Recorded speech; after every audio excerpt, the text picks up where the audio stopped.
আসসালামু আলাইকুম। আমি ফাতেমা আরিফ সাভার আশুলিয়া থেকে। আজকে আমি চাল কুমড়ো সরিষা দিয়ে ভাজা দেখাবো, বা আমি যেভাবে চাল কুমড়ো দিয়ে সরিষা দিয়ে চাল কুমড়ো ভাজি করি ওইটাই দেখাবো। আমি চাল কুমড়োটা কিন্তু ভালো করে ছুলে কাঁটা চামচ দা একটু কেচে কেচে নিছি, মানে ছিদ্র করে নিছি পুরো চাল কুমড়োটা। আর এখন আমি একটু ভাপিয়ে নিতেছি, কারণ চাল কুমড়াটা একটু ভাপিয়ে নিলে তাড়াতাড়ি ভাজা হয়ে যায়, আর চাল কুমড়ার একটা কাঁচা গন্ধ আসে, ওই গন্ধটা আর আসে না পরে। এর জন্য আমি চাল কুমড়াটা একটু করে নিয়েছি। আর এখানে আমার সাদা সরিষা, কালো সরিষা বাটা, আদা রসুন বাটা, আর হলুদ গুঁড়ো, মরিচের গুঁড়ো, ধনের গুঁড়ো, আর পরিমাণ মতো লবণ দিয়ে আমি প্লেটে রাখছি আর কি। আমার চাল কুমড়াটা একটু ভাপিয়ে নিলাম, এখন আমি চাল কুমড়োগুলো ভেজে নেব। আমি প্রথমে কড়াই দিলাম, কড়াইটা গরম হওয়ার পর আমি এখন তেল দিয়ে দিলাম। আর চাল কুমড়াটা মাখানো আমার ভিডিওতে উঠে নাই, এর জন্য আমি দুঃখিত। পরে হয়ে গেছে এটা, এর জন্য আমি মাখানোটা দেখাতে পারি নাই। আর আমি ওই চাল কুমড়োর যে সরিষা ছিল, মরিচ, হলুদ, এগুলো আমি সব হাতে মেখে চাল কুমড়োগুলো আমি চাল কুমড়োর সাথে মশলাগুলো মাখিয়ে তারপরে তেলে দিয়ে দিছি।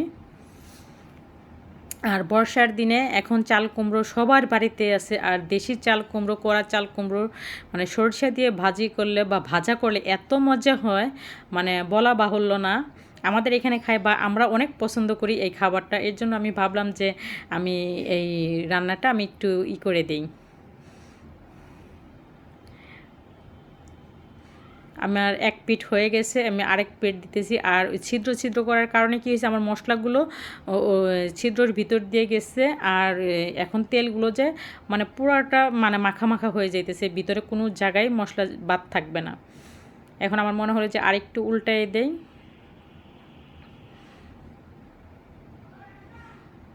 আমার চাল কুমড়াগুলো মোটামুটি ভাজা হয়ে গেছে। গরম ভাতের সাথে এরকম চাল কুমড়ো ভাজি হলে আসলে আর কোনো কিছু লাগে না বা দরকার হয় না। আমার চাল কুমড়োগুলো ভাজা হয়ে গেছে, এখন আমি উঠিয়ে নিতেছি। আমাদের এখানে অনেক ফেমাস খাবার বা অনেক পছন্দের খাবার, এটা সবাই মোটামুটি পছন্দ করে, সরিষা দিয়ে চাল কুমড়ো ভাজা। এখন আমি বাকি চাল কুমড়োগুলো দিয়ে দিতেছি।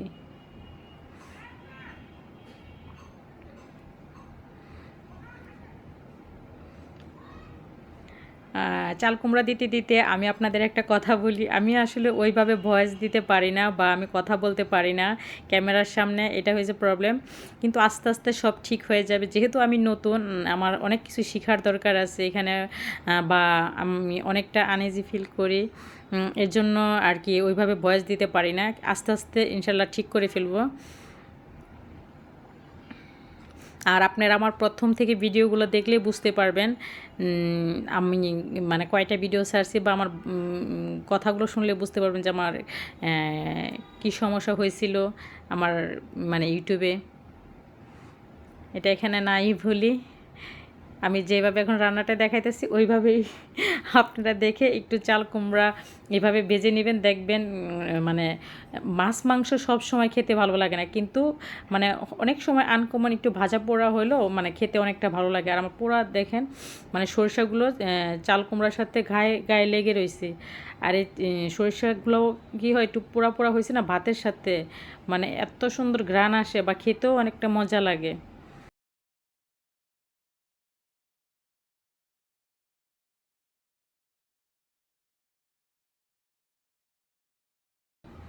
আমার চাল কুমড়োগুলো মোটামুটি ভাজা হয়ে গেছে। আজকে আমার খুব সিম্পল রান্না, চাল কুমড়ো ভাজা, আর একটা ভর্তা ছিল, আর একটা ডাউলটা আমি রান্না দেখাই না, আমি ডাল কিভাবে ফোড়ন দিই ওইটা একটু দেখাই দিতেছি, যে চাল কুমড়োর সাথে একটু ডাউলও রান্না করছিলাম, ওইটাও আমি দেখিয়ে দিব। ডাল রান্না সবাই করতে পারে, বাট আমি ডাল ফোড়ন দিই কীভাবে ওইটাই দেখাই দিলাম আর কি। আমার চাল কুমড়োগুলো ভাজা হয়ে গেছে, এখন চাল কুমড়োগুলো উঠিয়ে নেব আমি। আর একটা চাল কুমড়ো পোড়া লাগে নাই দেখেন, আর চাল কুমড়ো সুন্দর সিদ্ধ হয়ে গেছে, একটু ভাপিয়ে নিছি এই কারণে।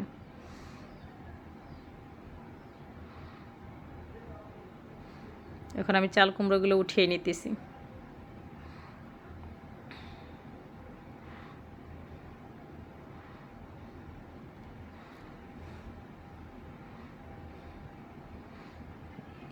দেখুন আমার চাল কুমড়ো ভাজাগুলো কতটা সুন্দর হয়েছে, খেতেও আলহামদুলিল্লাহ অনেক মজা হয়েছে। এখন আমি ডাল, কেউ ফোড়ন বলে কেউ বাগার বলে, আমাদের এখানে আমরা ডাউল বাগারই বলি, যে আমি এখন ডাল বাগার দিতেছি। আর আমি ডালটা কিভাবে বাগার দিই এটা দেখাইতেছি। আমি প্রথমে তেল দিয়ে দিলাম, তারপর একটা তেজপাতা ফালি করে দিলাম, আর এখানে পাঁচফোড়ন আমি একটু থেতো করে নিচ্ছি, মানে একটু সেচে তারপরে দিছি, যাতে পাঁচফোড়নের মেথির একটু ভাঙা ভাঙা হয়, তারপরে মৌরি একটু ভাঙা ভাঙা হয়, তাহলে মানে ডাউল বাগারটা বা ডাউল ফোড়নটা অনেক মজা হয়। এখন রসুন কুচি দিয়ে দিলাম, তারপর সামান্য পরিমাণ পেঁয়াজ কুচি দিয়ে দিলাম। ডাউল সবাই বাগার দিতে পারে, বাট আমার রান্নার পরে এই ছিল বিধায় আমি ভাবলাম যে আমি এইটা দিয়ে দিই একটু, আমি যেভাবে ডাউলটা বাগার দিই ওইভাবেই দেখাই দিতেছি আর কি। আর চাল কুমড়া ভাজার সাথে ডাউল হলে মানে মনে হয় না যে মাছ মাংসের দরকার পড়বে, কারণ সবসময় মাছ মাংস খাইতেও ভালো লাগে না, মাঝে মাঝে একটু নিরামিষ হইলেও খেতে অনেকটা ভালো লাগে, এই আর কি।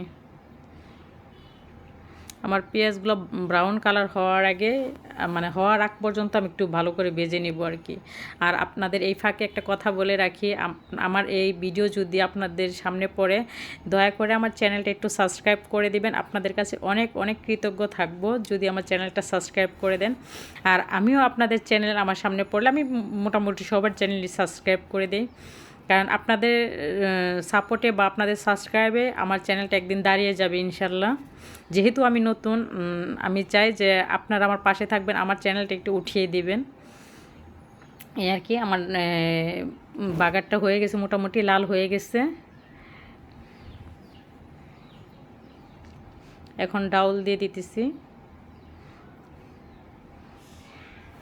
আর আমার ডাউলের কালারটা দেখেন কতটা সুন্দর হয়েছে। নিজে ডাউল রান্না করছি বিদায় প্রশংসা করতেছি না, আমার ডাউল রান্না এমনিতেও আলহামদুলিল্লাহ অনেক মজা হয়, সবাই বলে। আর ডাউলের ঘনত্বটা দেখেন, এখানে মুগ ডাল, মসুরির ডাল, খেসারির ডাল, বুটের ডাল, চারটা ডাল এক জায়গায় সিদ্ধ করে আমি ঘুটে তারপরে ডাউল রান্না করি সবসময়। মানে 3-4 রকমের ডাউল একখানে রান্না করলে আমার মনে হয় যে ওই ডাউল রান্নাটা বেশি মজা হয়। আর আমার ডাউলের কালারটাও দেখেন কতটা সুন্দর হয়েছে। তো এরকম ডাল আর চাল কুমড়ো ভাজা থাকলে আর কিছু লাগে না আমার মনে হয়, এই আর কি। আমার ডাউল রান্নাও শেষ, আমার চাল কুমড়ো ভাজাও শেষ, আমার রান্নাটা মোটামুটি কমপ্লিট হয়েছে।